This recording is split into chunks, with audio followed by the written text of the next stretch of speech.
So ఇవాళ మా పెరట్లో ఉన్న ఏమేమి చెట్లు ఉన్నాయి అన్నీ చూపించబోతున్నాను. సో ఫస్ట్ మనం ఇక్కడ వచ్చేసి మన పపాయ చెట్టు చూడండి, క్యూట్గా ఉంది కదా. ఇప్పుడైతే పపాయ చూసాం కదా, ఇప్పుడు మీకు నిమ్మకాయ చెట్టు కూడా చూపిస్తాను. ఇంకా వచ్చేసి వేప చెట్టు చూడండి, దగ్గర దగ్గర ఇది ఒక 30 years వరకు అవుతుంది. ఇంకో చెట్టు వచ్చేసి మన జామ చెట్టు, ఇక్కడ ఇంత పెద్దది కనిపిస్తుందా, ఇదంతా కరేపాకు చెట్టు అనమాట. ఇది కనిపిస్తుంది కదా, ఈ సీతాఫలం చెట్టు అనమాట. మందార పువ్వు చెట్టు కూడా ఉంటుంది.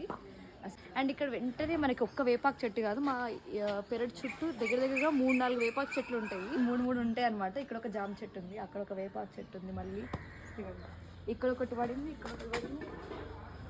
మా గౌరీ చూపియాలా ఆవన్నమాట. ఈ ఆవు అంత హైట్ అవ్వవు, ఇంతే సైజులో ఉంటాయి చూడు.